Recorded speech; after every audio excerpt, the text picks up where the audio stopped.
नमस्कार विद्यार्थियों। राजकीय कन्या महाविद्यालय सवाई माधोपुर के यूट्यूब चैनल पर BA भाग द्वितीय वर्ष हिंदी साहित्य प्रथम प्रश्न पत्र की कक्षा में आप सभी का पुनः बहुत बहुत स्वागत है। हम रीतिकालीन काव्य पढ़ रहे हैं। रीतिकालीन काव्य में बिहारी सतसई के जो चुनिंदा छंद हैं उन्हें पढ़ रहे हैं। आज की कक्षा में आगे हम पढ़ेंगे। हमने बिहारी के जो आपके पाठ्यक्रम में 35 छंद हैं उनमें से 9 छंद पढ़ लिए हैं। तो 10वें नंबर का छंद है, उसे पढ़ते हैं। देखिए, दीर्घ सांस ने ले दुख सुख साई ने भूल, दई दई क्यों करत है, दई दई सो कबूल। इस दोहे में बिहारी ने जो भक्ति के छंद लिखे उनमें से एक उदाहरण ये छंद है। और इस दोहे में बिहारी ने सुख दुख की अवस्था में ईश्वर के निरंतर स्मरण करते रहने की बात कही है। और ईश्वर की दुख में ही ईश्वर का स्मरण करने वालों पर व्यंग किया है। सुख में भी ईश्वर का स्मरण करना चाहिए ताकि दुख नहीं हो। तो वो बिहारी अपने वाग विदग्धता, कल्पना की समार शक्ति, भाषा की सामासिकता, उक्ति विचित्रता, रीतिकालीन चमत्कार प्रेता के साथ इस बात को कहते हैं इस छंद में। तो देखिए, दीर्घ सांस में ले ही दुख। जब तुम दुखी होते हो, जीवात्मा या जो दुखी जन है और दुख में ईश्वर का स्मरण करते हैं, उन पर वो व्यंग करते हुए कहते हैं।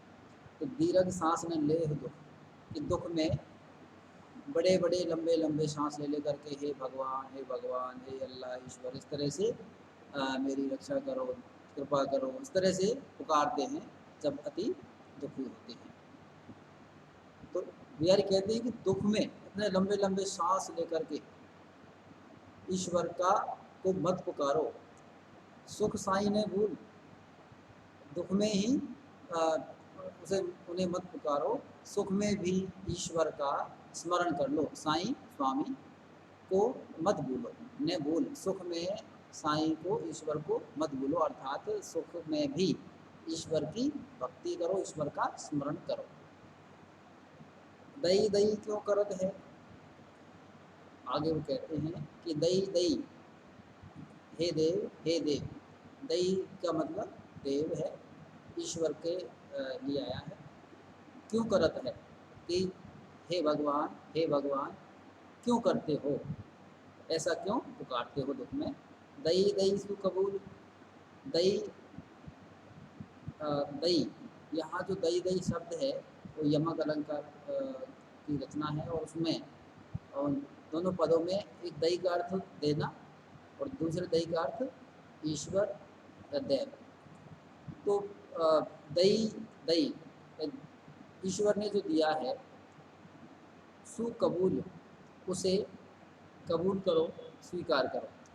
अर्थात ईश्वर ने जो सुख दुख जीवन में आपको दिए हैं उन्हें स्वीकार करो और सुख दुख में समान अवस्था में ईश्वर का स्मरण करो और सुख में ईश्वर को कभी मत भूलो। तो ये बात बिहारी ने इसमें कही है। दूसरे ऐसा ही आपको पता, भक्ति काल में तो सभी भक्त कवियों ने इस तरह की बात कही। और कबीरदास का जो दोहा है इस संदर्भ में लोकप्रिय रहा है, सुख में सुमरन सब करे, दुख में करे न कोई, सुख में सुमरन कर ले हुए तो दुख का है कोई। तो ये इस तरह का भाव इस छंद में आप देख सकते हैं। प्रसाद गुण और अलंकारों की दृष्टि से यमक, पुनरुक्ति, प्रकाश, दो अलंकार महत्वपूर्ण हैं। अनुप्रास भी इसमें आप देख सकते हैं। ब्रजभाषा का जो पद उक्ति व चित्र पूर्ण पदावली भी इसमें आप देख सकते हैं। अगला छंद, बैठ रही अति सघन बन, बैठ सदन तन माह, देख दोपहरी जेठ की छाह चाहत छाह। इसमें ग्रीष्म अवस्था में प्रकृति की जो अवस्था है, तप्त अवस्था है, उस जेठ के महीने में जो प्रकृति की तप्त अवस्था है उसका यहाँ आलम्बन रूप में बिहारी ने चित्रण किया है कि जब बैठ रही अति सघन बन, बैठ सदन तन माह, कि जेठ के महीने में जो गर्मी है वो अपने पूरे शवाब पर होती है, पूरी तीव्रता के साथ होती है, और उस समय पूरी प्रकृति का प्रत्येक क्षेत्र, प्रत्येक जीव जंतु चराचर सभी गर्मी से तप्त होते हैं। और उस अवस्था में जो वन प्रदेश है, उस वन प्रदेश में भी ग्रीष्म अवस्था की वजह से जो छाया है वो अपने घर में छुपकर बैठ जाती है। अर्थात गर्मी की वजह से जहाँ घने जंगल हैं, वृक्ष हैं, वहाँ भी छाया पर्याप्त मात्रा में नहीं मिलती। बैठ रही अति सघन वन, बैठ रही अब घने जंगल में बैठी हुई है। बैठ सदन तन माह, बैठ घुसकर, बैठ यानी घुसकर के, प्रवेश करके, सदन तन अपने घर के शरीर, शरीर के घर में, माह में, देख दोपहरी जेठ की छाँव चाहत छाँव, कि जेठ की दोपहरी में की जो तीव्रता है गर्मी की, उसमें छाया है, वह भी छाया की चाहत रखती है। अर्थात इतनी अधिक गर्मी होती है कि छाया को भी संकुचित हो जाती है, सिकुड़ जाती है, और एक निश्चित सीमा में वृक्षों के नीचे तक वह सीमित होती है। तो यहाँ जो ग्रीष्म ऋतु में जेठ के महीने में उसकी जो तीव्रता है, प्रकृति में गर्मी के जो प्रभाव है, उसको आलम्बन रूप में यहाँ पर चित्रित किया गया है।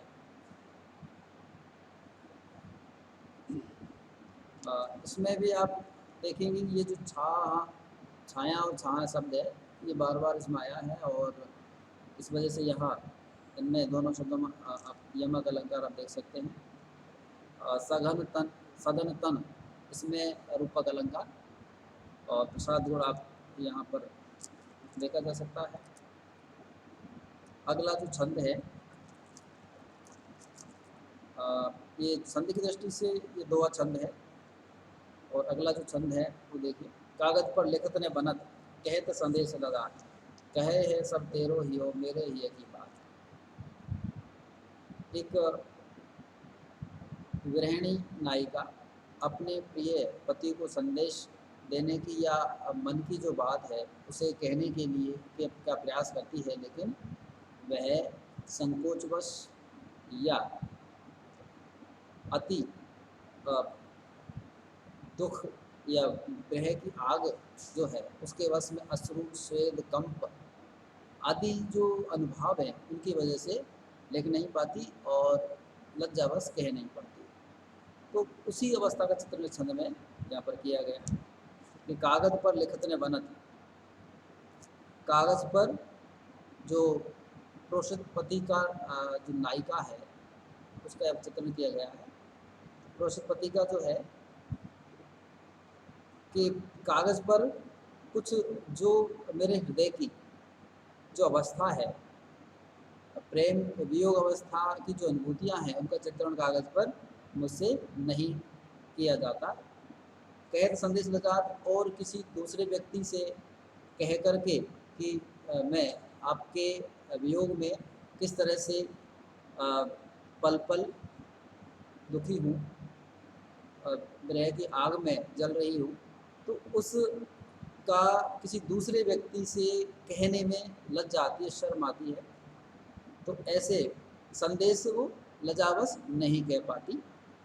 कहे हो सब तेरो ही हो, तो इसलिए वो इतना ही कहती है कि कहे हो सब तेरो ही हो, मेरे ही की बात, कि तुम्हारा जो हृदय है मेरे हृदय की सारी बातें पहचानता है, अर्थात तुम्हारा और मेरा हृदय एक ही है। आपस में जो प्रेम की अनुभूतियाँ हैं एक दूसरे के, उन्हें पहचानता है, उन्हें अनुभूत करता है। इसलिए मेरी जो वियोग अवस्था है उसे आप अनुभूत कीजिए। उन्हें मैं इस संदेश में नहीं कह सकती और उसका चित्रण इस कागज़ पर नहीं कर सकती। तो यहाँ पर जो कृष्णपति का गृहिणी नायिका का चित्रण किया गया है और यमक अनुप्रास अलंकार क्रोधाभास अलंकार दोनों का चित्रण किया गया है। तो अगला जो छंद है वो आप देखिए, बंधु भये का दीन के को तार्यो रघुराय, टूटे टूटे व्रत हो झूठे व्रत कहा। तो बंधु भये का दीन के, इसमें एक भक्त या खुद कवि बिहारी एक भक्त के रूप में ईश्वर से अपने उद्धार के लिए उक्ति वाक चतुरता पूर्वक वक्रोक्तिपूर्ण कथन के तौर पर कहते हैं कि बंधु भये का दीन की कि क्या तुम जो गरीबों के क्या रक्षक हो, उनके क्या उद्धार करने वाले हो। कोतारो रघुराय, कि तुमने किसका उद्धार कर दिया, गरीबों का तुमने किसका उद्धार कर दिया। टूटे टूटे व्रत हो, टूटे टूटे संतुष्ट, टूटे में तो तुष्ट, संतुष्ट हुए हुए फिरते हो कि मैंने गरीबों का उद्धार कर दिया। झूठे व्रत कहा है, तुम तो ये अपने झूठी ही प्रसिद्धि के मद में घूमते फिरते हो। तुमने किसी गरीब का उद्धार नहीं किया, तुम गरीब नवाज नहीं हो और उसका उद्धार करने वाले नहीं हो। बिहारी इसके माध्यम से ये कहना चाहते हैं कि गरीब तो मैं हूँ, बंधु भय का दिन, गरीब तो मैं हूँ, पापी मैं हूँ। जब आप गरीबों का उद्धार करने वाले हैं तो मेरा उद्धार नहीं किया, इसलिए आप झूठी ही कि गरीबों का उद्धार करने वाले, उन पर दया करने वाले ईश्वर हैं, लेकिन मेरा तो उद्धार किया नहीं। इसलिए वक्ततापूर्ण ये बात बिहारी ने कही है कि जब तक मेरा उद्धार नहीं करोगे तब तक आप गरीबों के उद्धारक नहीं कहलाओगे, झूठी ही आपकी प्रसिद्धि ही है। तो इसमें जो पुनरुक्ति अलंकार है, टूटे टूटे, इसमें दोनों शब्द बार बार आए हैं और समान है, इसलिए पुनरुक्ति प्रकाश अलंकार इसमें आप देख सकते हैं। और विरोधाभास सॉरी वक्रोक्ति अलंकार, जो बात अपने बात है उसे वक्रतापूर्वक ढंग से इसमें कहा गया है। एक छंद और पढ़ते हैं, जब जब वे सुधि कीजिए तब तब सुधि जाई, आँखों आँख लगी रहे आँखें लागत नहीं। इस छंद में